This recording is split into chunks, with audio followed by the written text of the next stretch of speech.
My question is, not only for me, but for people in my organization, is how we can work less and play more.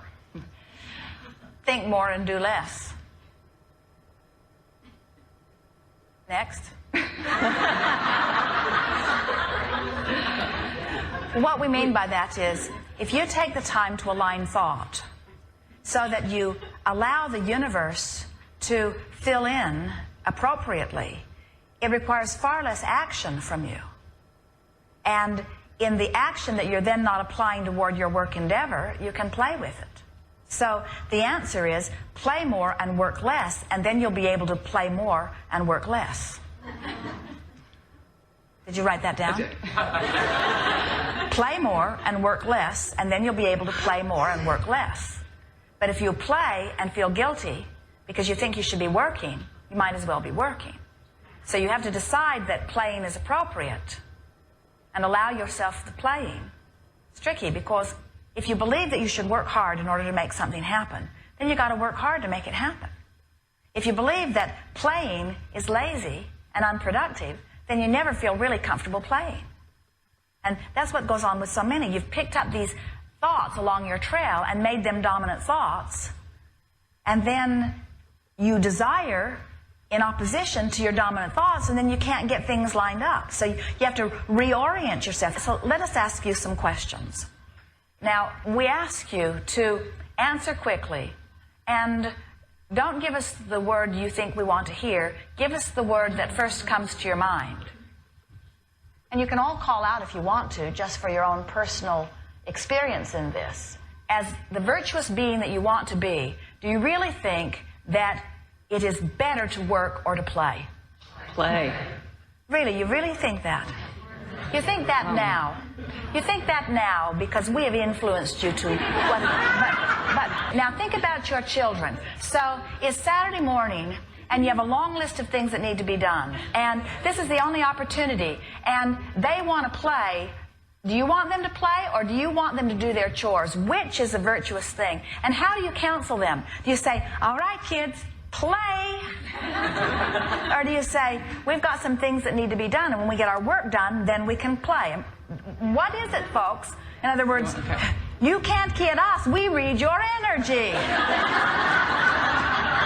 You do think that work is more virtuous and that play is more frivolous. And while you want to give yourselves permission to play, you've been programmed to believe that play is only when the work is done. And we're wanting you to realize that whether you call it play or work, let's not call it play or work anymore. Let's call it satisfaction. Let's call it meaningful experience. Let's call it joyous moments in time. Let's call it mining opportunities to feel good.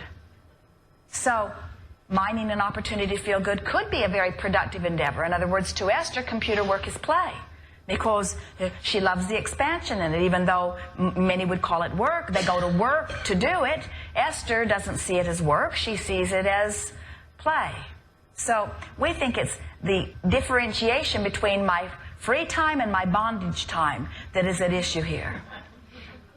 If I can give an example, a lot of us have to do follow-up work with prospects, and my organization gets very frustrated when they don't call back, and then 2 days later make the call again, or a week later make the call again. And it's kind of reminding me, it's like the universe. We called this person, I want them to call me back without having to keep making that phone call to try to reach them. Well, do you want them to call you back if they don't want to call you back? In other words, do you want them to take the action no matter what their alignment is? Or would you really just like people to call you back who want to call you back? In other words, let's play it a little stronger. Let's say that you call someone who you love and they love you. And you say, call me back, and they call you right back. Now let's say you call someone who doesn't want anything to do with you. You really don't want anything to do with them. You say, call me back. You really want them to call you back? Feels like we're off the track here just a little bit. But stay with us. In other words, what's at the motive? Why do you want them to call you back? Closure. For me, it would be just, okay, Well, we're if not they don't interested. call back, we'd call that closure. But the reason I say that... Why does it have to be closure on your terms? Why can't it be closure on their terms? I guess the reason I say that is because sometimes after keep trying to call somebody and finally reach them, they say, you've been on my mind, I'm really interested, I'm glad you kept you were persistent. They're lying. But they ended up going on. They ended up... You asked us a question at the beginning that is so important for us to re-amplify here. You said, how can we have more play and less work? And we say, stop working where it's hard. Stop trying to squeeze blood out of a turnip. Understand that the timing isn't right yet. In other words, that's like stomping on the ground after you've planted the kernel of corn and saying, where are you, you bugger? I know you're in there. Come out where I can see you. I want to eat you. You say, well, that's ridiculous. I know that I must allow the growing of it. And in time, there will be a time for the plucking of the corn, but it isn't right now. And so, in very direct answer to your question, pick the fruit that's ripe and ready to be picked, and that which is resistant, let it ripen. The reason that you don't do that is because you're afraid it will ripen and somebody else will pluck it. So you're saying, I'll pick you while you're green, and I'll suffer with you, and I'll guard you, and I'll protect you, and I'll nurture you, and I'll work the life out of myself in the process until I'm feeling that I have no play and all work. And then, at some point, when you're ready, I'll be there. And we say, but you'll be a withered shadow of who you really are by then. In other words, let those who are ready call you back. In other words, those that are ready, it's easy when it goes. And if it's not easy when it goes, it's work, you see.